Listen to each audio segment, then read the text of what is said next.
Señoras y señores, para mí es un placer estar acá en Múnich una vez más. Hay un título de esta, como implica el título, es que el orden mundial no está funcionando en todo lugar. De hecho, yo podría decir más allá y decir que no está funcionando para nadie.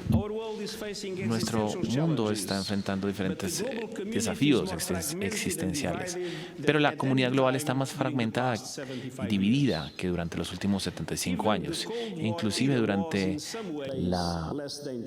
en la Guerra Fría, el mundo estaba menos peligroso, aunque la amenaza era real. Por eso que las Naciones Unidas y Estados Unidos implementaron mecanismos para asegurar la paz. Hoy en día, en nuestro mundo, todavía estamos enfrentando el desafío nuclear y estamos lidiando con dos amenazas de dimensión mundial, la crisis mundial y la inteligencia artificial. Y no hemos podido tomar los pasos más efectivos para responder a ninguna de estos dos desafíos existenciales. Se han creado muchas oportunidades y hay diferentes liderazgos nuevos, pero la transición sin unas instituciones fuertes pueden crear caos. Cuando las relaciones son vagas, los peligros del oportunismo agresivo crecen. Y hoy en día vemos países que están haciendo lo que les place, sin ningún tipo de responsabilidad. Y la impunidad parece ser el nombre del juego. Así que todos tenemos que estar determinados a establecer el Estado de Derecho. Como el reporte de seguridad nos muestra que hay competencia en diferentes países y esto se está priorizando.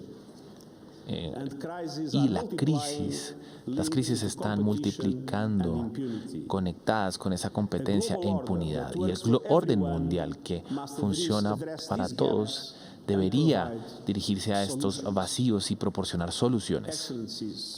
Excelencias, si los países cumplen con sus obligaciones de la Carta de las Naciones Unidas y la ley y el derecho internacional, todas las personas del mundo deberían vivir en paz y dignidad. El problema es que muchos gobiernos están ignorando estos compromisos.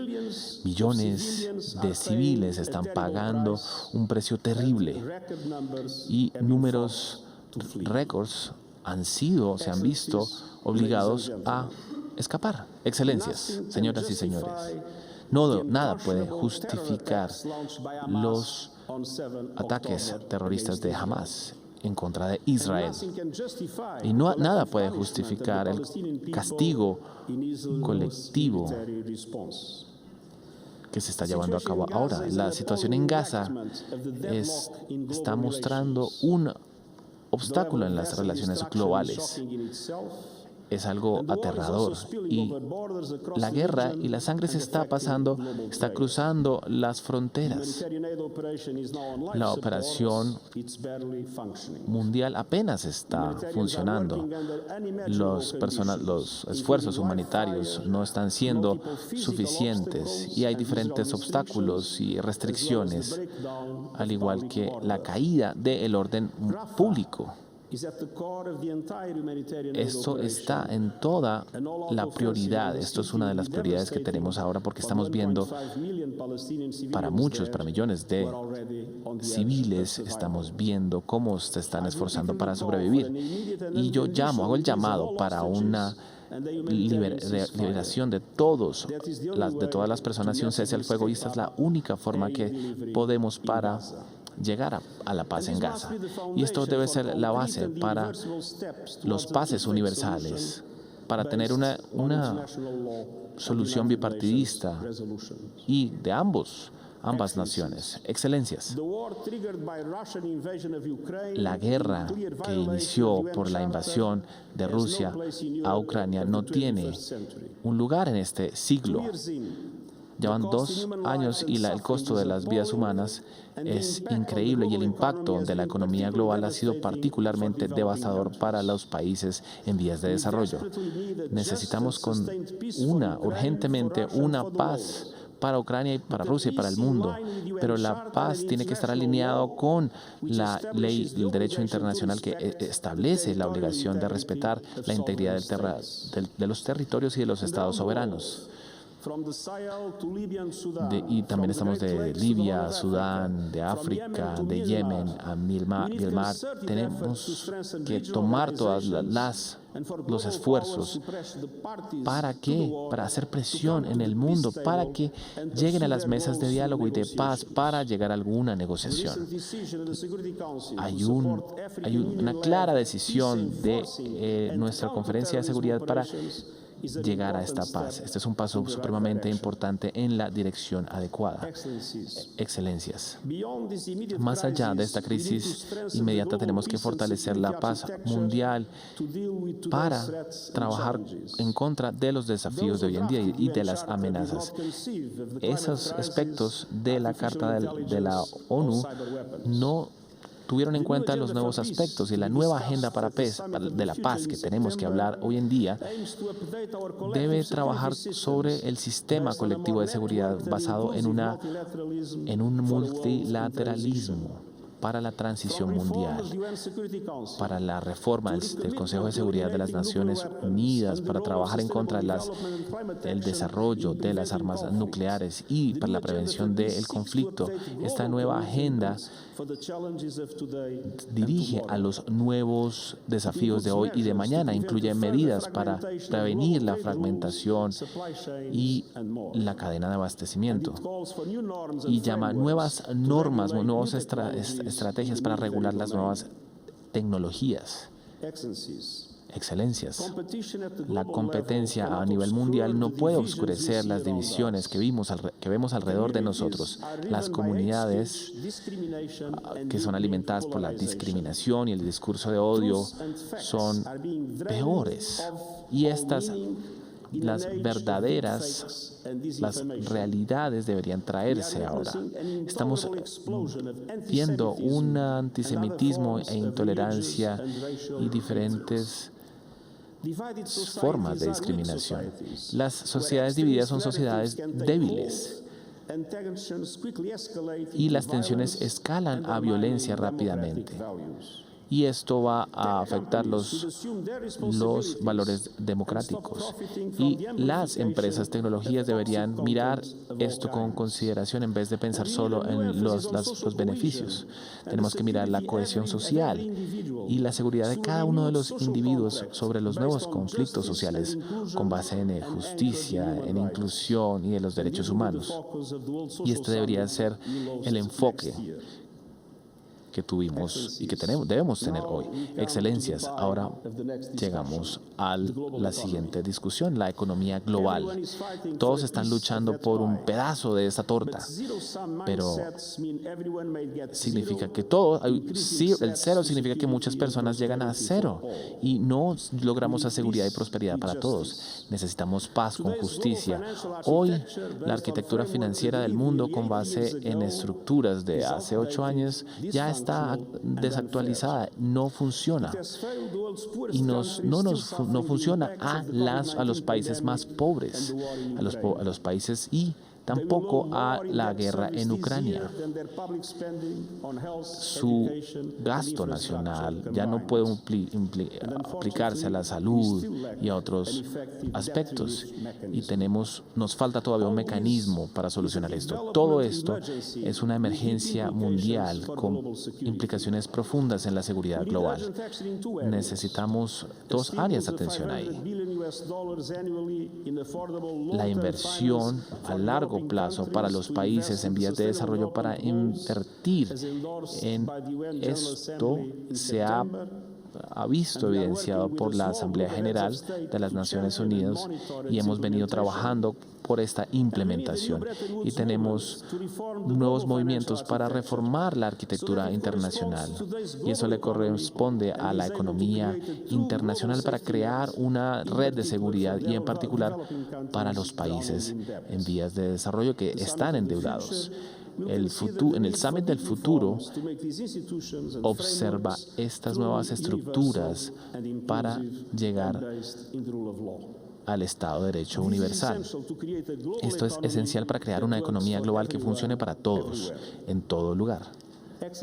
Excelencias, finalmente debemos que cumplir y trabajar con la naturaleza, porque el cambio climático está ocurriendo. El año pasado fue el año más caliente, pero va a ser el más frío para los años venideros.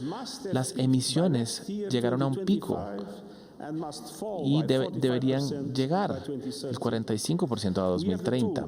Tenemos las herramientas, sabemos qué tenemos que hacer. Tenemos que progresar con el uso de los combustibles fósiles. Y los países principales están produciendo el más del 80% de estas emisiones. Tenemos que hacer contribuciones nacionales y contribuciones de cada uno de los países, de cada uno de los sectores. Y también tenemos que triplicar la capacidad de las energías renovables, duplicar la capacidad energética y desarrollar las estrategias financieras para los nuevos países, para que puedan cumplir con las demandas de electricidad, con las energías renovables. Y los compromisos financieros por todos los países deben mirar a la mitigación, porque debemos cumplir con estos estándares y excelencias. Es claro que nuestro rol está en problemas.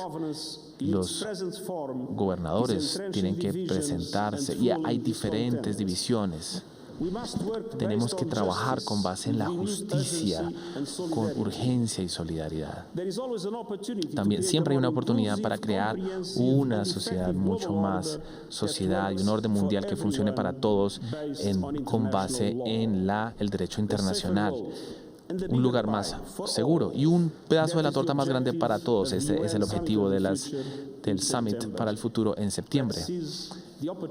Aprovechemos esta oportunidad y les agradezco a todos.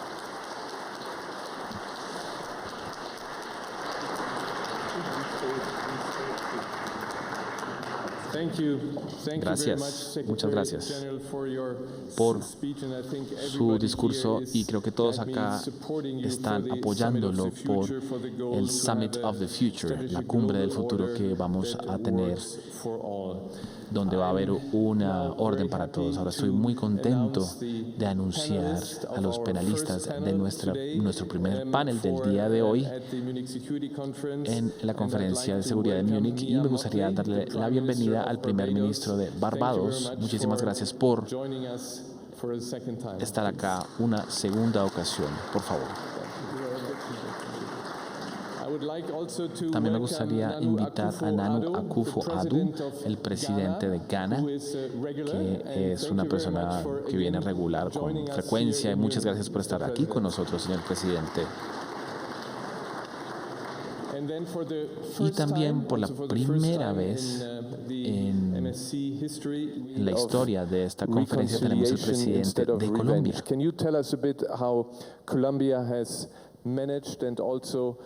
¿Puede contarnos cómo Colombia y en su visión cómo Colombia ha trabajado por la paz? Bien, gracias. En un mundo que habla de guerra, Colombia está hablando de paz. Y no es la primera vez. Nosotros tenemos un conflicto armado que pasa por fases de la historia y que ya completa 75 años. Se viste de ropas diferentes, pero permanece. No hay nación en el mundo que se pueda sostener, construir, matándose a sí misma durante 75 años. ¿Por qué? En el fondo, porque somos uno de los países más desiguales socialmente del mundo. Porque heredamos un régimen que fue la esclavitud.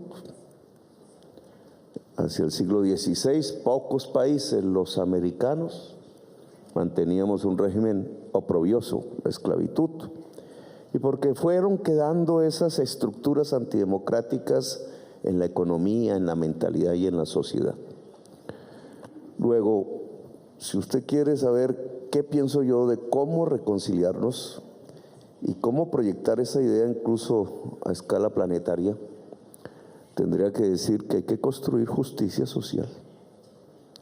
Es una frase repetida, no es una idea nueva.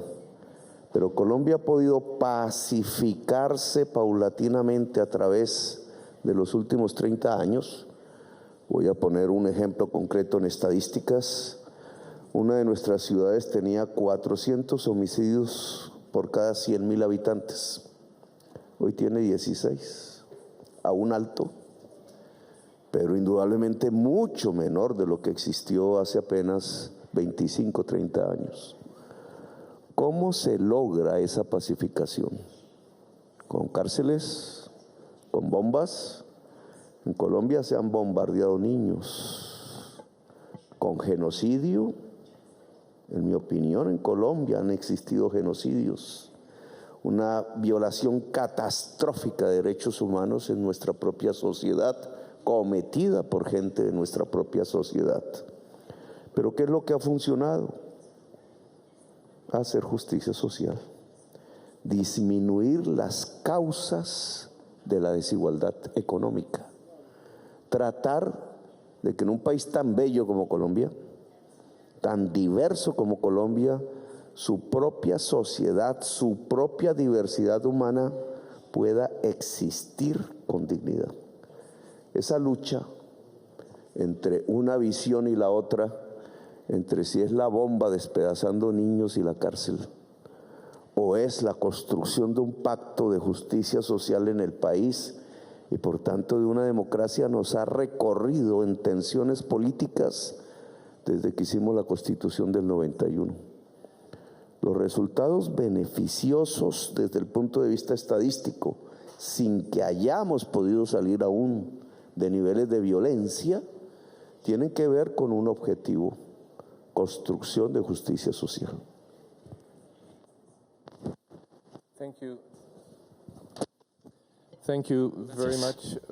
Muchas gracias por la justicia social. Mia Motley, muchísimas gracias por estar aquí con nosotros una vez más. Eres una de las defensoras de la reforma del gobierno mundial, especialmente en la financiación del clima. Este tema que se incluyó el secretario general. La hemos seleccionado como uno de los dos receptores de este premio. Y muchísimas gracias por estar con nosotros. ¿Puede hablar un poco más sobre lo que el secretario general ya habló? Y esto es sobre cómo podemos arreglar las instituciones mundiales para que hagan frente a los desafíos más urgentes como el cambio climático, y cómo podemos asegurarnos de que ellos sean beneficiarios para todos los países, inclusive los países más pequeños. Muchísimas gracias y muchas gracias por el premio este año. Creo que no es solo para mí, en realidad es un ejemplo de todos los que hemos tratado de crear una voz donde no existía antes. Y eso es exactamente lo que se necesita en un sistema multilateral, tener la capacidad de permitir que las voces sean escuchadas y las personas sean vistas. Creo que el secretario general ha comentado sobre este trabajo continuo, así que nos preguntamos cómo es que esto no está ocurriendo. Bueno, la geopolítica, la política nacional no han podido actuar sencillamente. No hay mayor conocimiento que se necesita para tomar las decisiones adecuadas. Y la pregunta es, ¿de dónde? ¿Cómo estamos tomando las decisiones y para cambiar la vida de las personas, para que haga una diferencia, para salvar el planeta? Y algo de esto ni siquiera siempre está con algo que se haya hecho con fortaleza. Por ejemplo, nos falta tener más regulaciones en contra de la deforestación. No creo que esas regulaciones traten de dañar a nadie, pero la realidad es, por la naturaleza compleja de la burocracia y de los smartphones, estamos dejando por fuera miles de personas en África de tener la capacidad de participar de forma legítima en la venta de sus productos. Y esto significa que los negocios que serían una oportunidad para ella tendrían que irse. Así que esto es un problema. Y esto mostró cómo nosotros tenemos que cambiar la construcción económica por la extracción de los commodities sin valor, particularmente la parte sur. Pero no puede ser la voz de una o dos personas en conferencias como esta. Yo quisiera que fuera un sistema global, que sea un mecanismo efectivo para tomar decisiones. Estamos hablando de clima, pero no solo es el clima y las finanzas. Lo hemos dicho una y otra vez. Es un rango de productos, de decisiones internacionales, porque, por ejemplo, con la Unión Europea y la regulación de la deforestación, está tratando de ayudar a salvar el planeta, pero no se puede trabajar, hacer cosas buenas por el planeta, pero hacer cosas malas para las personas. Pero si las personas no pueden vivir y no pueden tener paz, y las personas no pueden tener prosperidad, entonces estamos afectando al planeta. Así que creo que hay algo fundamentalmente malo con el sistema, que no estamos actuando bien. Las Naciones Unidas definitivamente nos da la oportunidad de hablar, pero tenemos que encontrar una estructura ejecutiva que nos permite tomar las decisiones de una forma más oportuna. Y el secretario general lo dijo esta tarde, la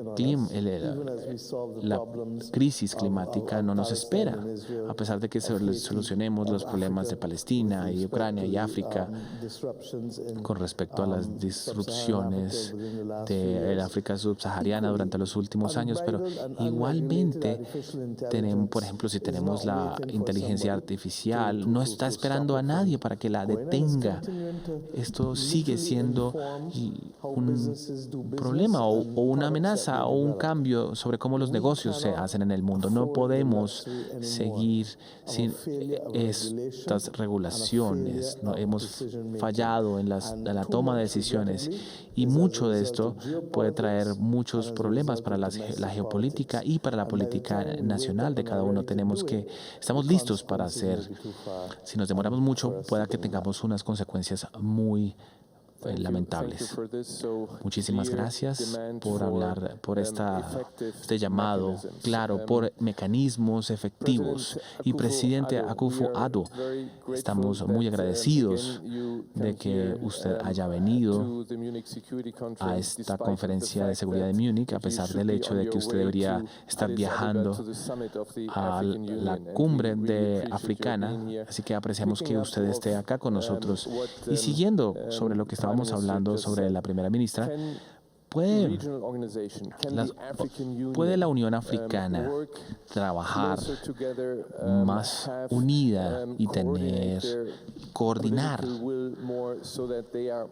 para que sean mucho más efectivos a la hora de ver lo que estamos implementando? ¿Puede la Unión Africana coordinar de una mejor forma y otros continentes para que cuando este cumbre del futuro ocurra, vamos a tener no solo una sola voz, no solo una, porque necesitamos más voces? Ustedes también pueden hacerlo y marcar una diferencia en esta cumbre para que sea un éxito.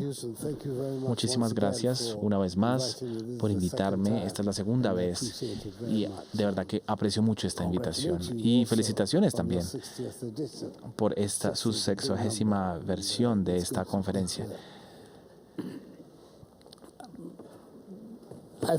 Yo creo que la Unión Africana, y el contexto de su pregunta, ha tenido una sola voz en diferentes aspectos, pero la Unión Africana está representando estados, y hay algunos que son los más pobres y débiles del mundo, y su capacidad de cambio,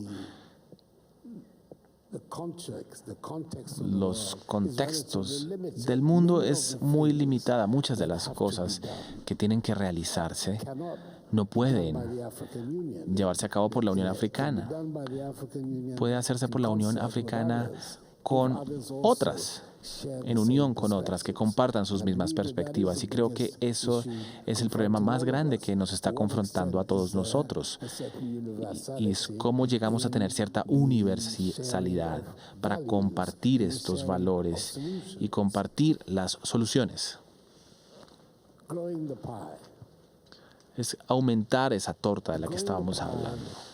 Y al crecer esta torta, no es algo suficiente para lidiar con los problemas que el mundo está enfrentando. Aumentar esa torta, necesitamos es una distribución más garantizada para todas las personas, más igualitaria. Es algo que no hemos visto durante la primera parte de este ciclo. Tenemos que ver más paz en el mundo. Esto va a ser posible cuando compartamos, no solo cuando aumentemos la torta, el tamaño, pero cuando la compartamos de una forma más justa, más equitativa. Y creo que ese es el centro de esta discusión que todos nosotros deberíamos tener en este momento, porque una situación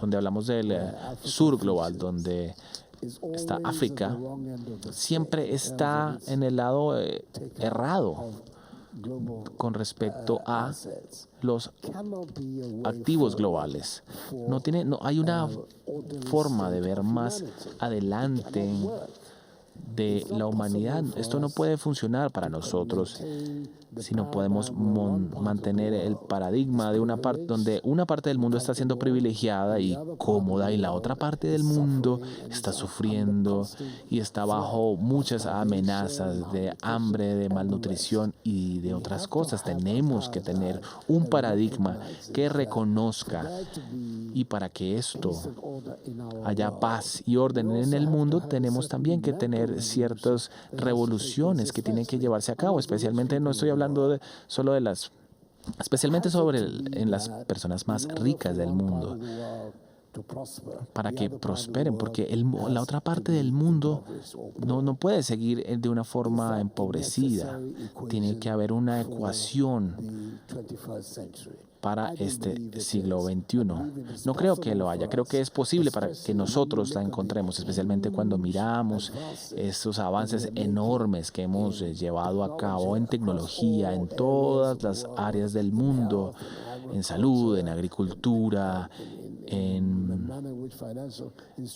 los instrumentos financieros. Ahí eso debe ser posible para nosotros construir un mundo con un mejor principio del que hemos tenido hasta ahora. Podemos aumentar la torta. Eso es crítico, pero también tenemos que mirar cómo se va a distribuir, se va a compartir esa torta de una forma mucho más igualitaria. Tenemos que mirar el enfoque. El enfoque entre todos nosotros está ahí. Tenemos que crear las instituciones a nivel mundial que hagan que esto sea posible, como es al día de hoy. Hay instituciones financieras internacionales, de gobierno internacional. Todas trabajan para preservar la estructura del mundo como está al día de hoy. Y eso parece que no ha sido un mundo muy satisfactorio por la forma en que vemos que estas instituciones funcionan. Así que nuestro objetivo es crear una torta que funcione para todos, donde la reforma de estas instituciones mundiales tiene que ser una necesidad imperativa para ahora, con el trabajo de las Naciones Unidas, de esta conferencia, de diferentes instituciones del Banco Mundial, de instituciones multilaterales. Necesitamos unas reformas fundamentales en la forma en que estas organizaciones trabajan. Y por lo que hemos visto en nuestras vidas, en lo que concierne al Consejo de Seguridad, cuál es el organismo más importante para mantener la salud, se ha puesto paralizado por su naturaleza. El cuerpo que debería estar tomando un rol más importante en estas áreas, no puede, porque el protagonista de estas guerras son los poderes aparte. Esto no puede ser una forma satisfactoria en cómo el mundo funcione. Hemos visto en otras áreas del sistema internacional. Así que la pregunta se regresa y es la misma. La Unión Africana, en muchos casos, ha encontrado imposible y necesario hablar con sus propias voces en los temas más importantes.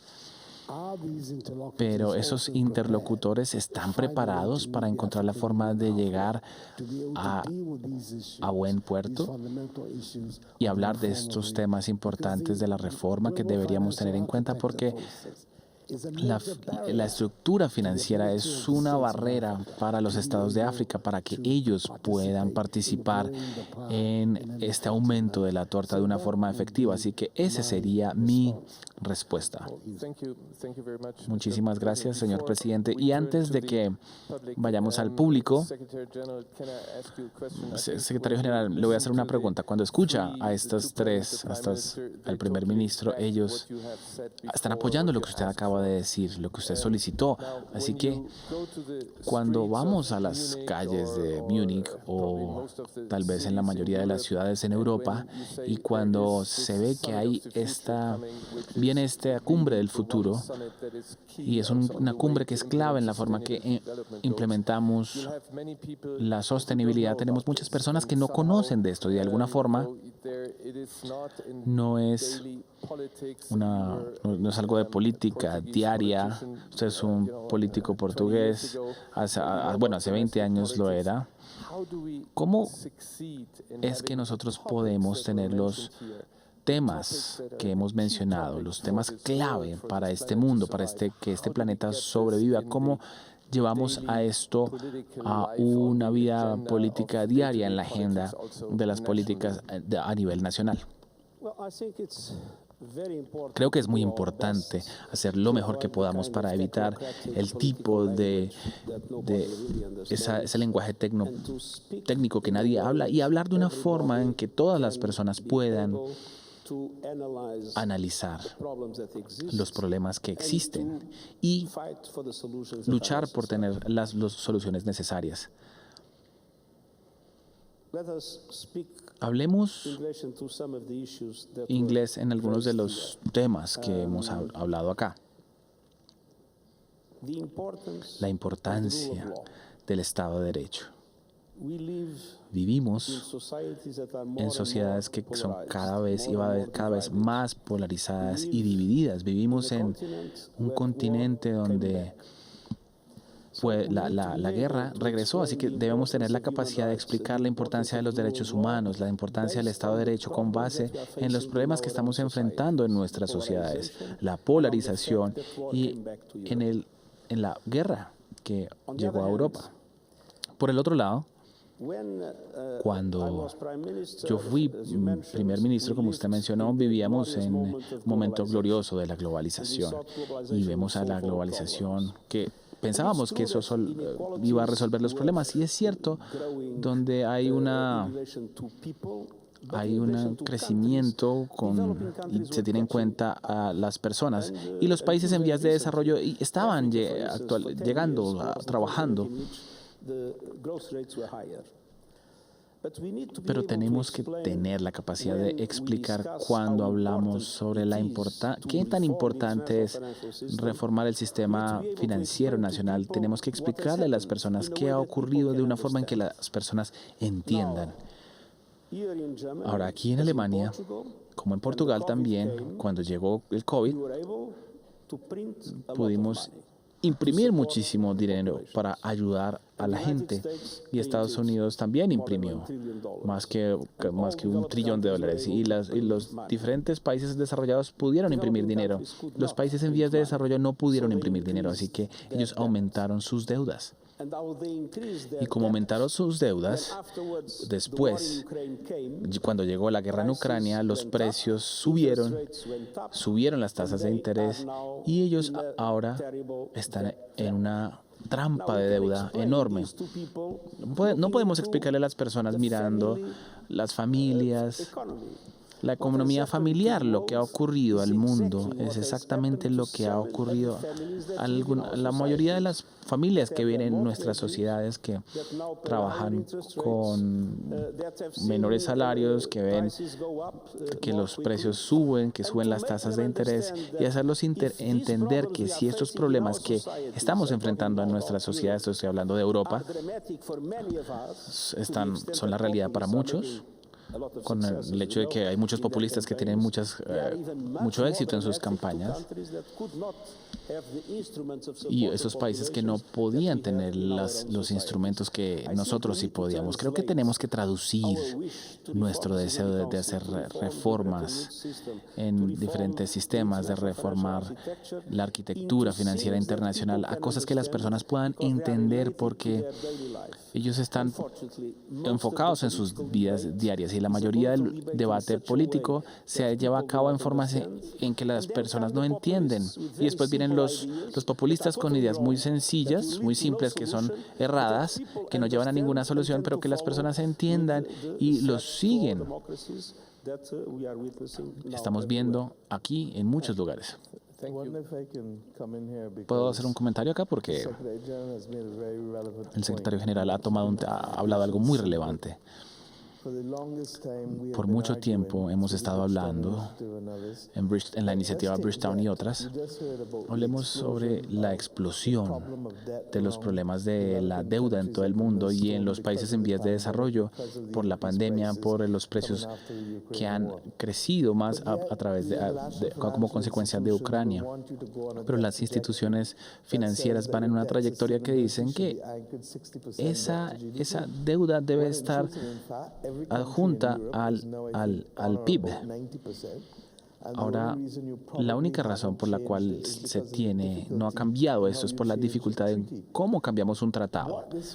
Lo que esto significa es que los países como el nuestro están en una trayectoria que no nos permite hacer las inversiones que son necesarias para aumentar, mejorar la educación, para mejorar los servicios, para mejorar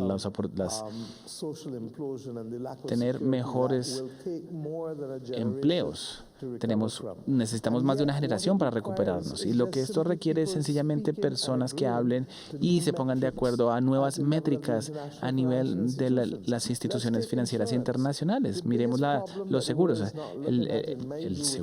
El problema más grande es que hemos visto es cómo la crisis mundial va a arruinar, a producir economías disfuncionales, y cómo va a ser para que las personas dueñas de hogares tengan acceso a seguros. Esto es muy difícil.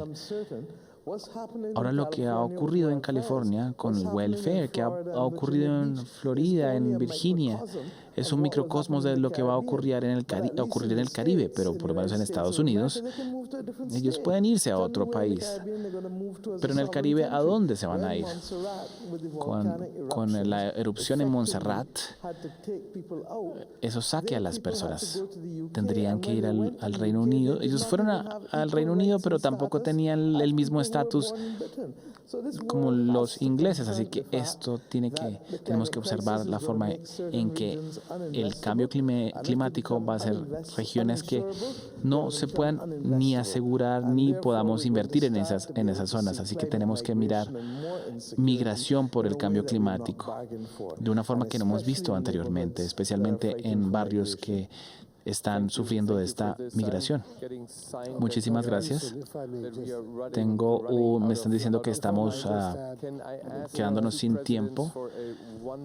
Por favor, ambos presidentes pueden hablar un minuto en ese sentido, y discúlpame, pero el presidente Petro ya pidió la palabra anteriormente. Un minuto, y después el presidente de Ghana. Crisis da una sensación de que hay un desplome integral. Y eso significa que ha llegado a su fin un paradigma, y depende cómo saltemos hacia adelante o no saltemos.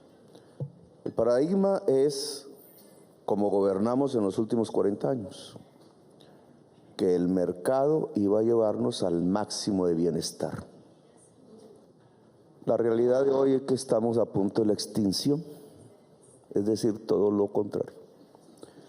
Esa sensación de extinción, de que se acabó la idea del progreso, nos puede llevar o a la barbarie, 1933 global, estamos viendo un genocidio indirecto y no podemos hacer nada, o somos cómplices con él.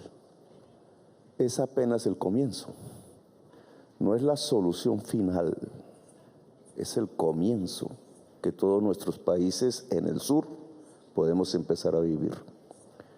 El sur expulsa a su población porque su agua se seca, por ser zona tórrida, y va hacia el norte porque los hielos se deshielan en el norte y hay más agua líquida.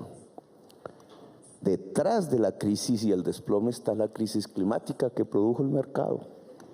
Y eso se transforma políticamente en barbarie, en fascismo en el norte, en destrucción de los valores democráticos totales en la humanidad. Hay otra salida posible, un pacto democrático. Tanto África como América del Sur tenemos el mayor potencial de energías limpias del planeta.